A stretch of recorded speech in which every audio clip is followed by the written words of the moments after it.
भाई और बहनों, आपको याद होगा, इसी भूमि के वीर सपूत श्यामजी कृष्ण वर्मा अंग्रेजों की धरती पर रहकर उनकी नाक के नीचे जीवन की आखिरी सांस तक आजादी के लिए संघर्ष करते रहे।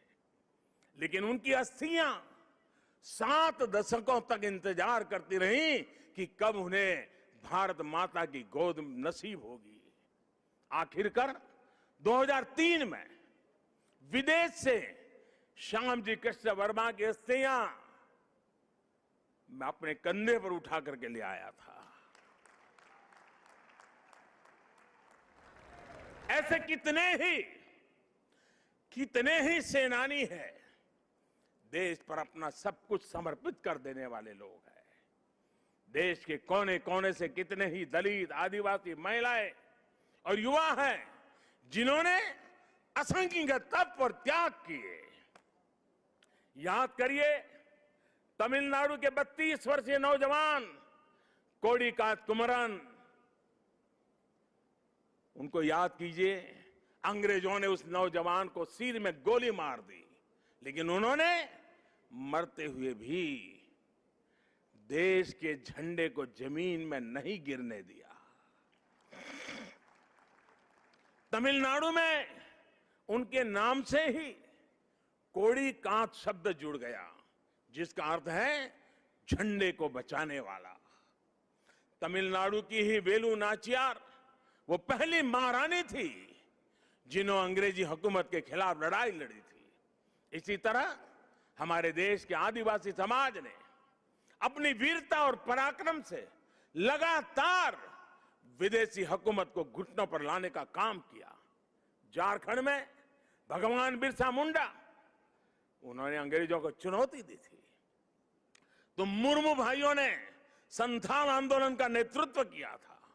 ओडिशा के चक्रा बिसोई ने लड़ाई छेड़ी तो लक्ष्मण नायक ने गांधीवादी तरीकों से चेतना फैलाई। आंध्र प्रदेश में मन्यम बिरुडी यानी जंगलों के हीरो अल्लूरी सीराराम राजू ने रंपा आंदोलन का बिगुल फूंका था। पासलथा खुंगचेरा ने मिजोरम की पहाड़ियों में अंग्रेजों से लोहा लिया था। ऐसे ही गोमधर, कंवर, लसित बोरफुकन और सीरत सिंह जैसे असम और पूर्वोत्तर के अनेकों स्वाधीनता सेनानी थे जिन्होंने देश की आजादी में योगदान दिया है। यहां गुजरात में बड़ौदा के पास जांबुगाड़ा जाने के रास्ते पर हमारे नायका कौम के आदिवासियों को बलिदान कैसे भूल सकते हैं। मानगढ़ में गोविंद गुरु के नेतृत्व में सैकड़ों आदिवासियों का नरसंहार हुआ। उन्होंने लड़ाई लड़ी। देश इनके बलिदान को हमेशा याद रखेगा। साथियों, मां भारती के ऐसे ही वीर सपूतों का इतिहास देश के कोने कोने में, गांव गांव में है। देश इतिहास के इस गौरव को सहेजने के लिए पिछले 6 सालों से सजग प्रयास कर रहा है। हर राज्य, हर क्षेत्र में इस दिशा में प्रयास किया जा रहा है। दांडी यात्रा से जुड़े स्थल का पुनरुद्धार देश ने 2 साल पहले ही पूरा किया था। मुझे खुद इस अवसर पर दांडी जाने का सौभाग्य मिला था।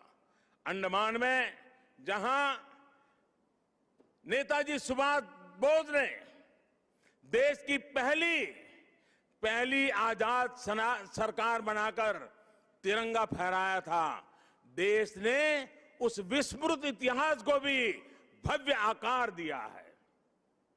अंडमान निकोबार के द्वीपों को स्वतंत्रता संग्राम के नामों पर रखा गया है।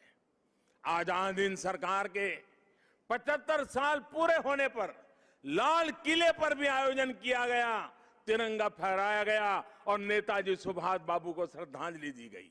गुजरात में सरदार वल्लभ भाई पटेल की विश्व की सबसे ऊंची प्रतिमा उनके अमर गौरव को पूरी दुनिया तक पहुंचा रही है। जलियांवाला बाग में स्मारक हो या फिर पाइका आंदोलन की स्मृति में स्मारक, सभी पर काम हुआ।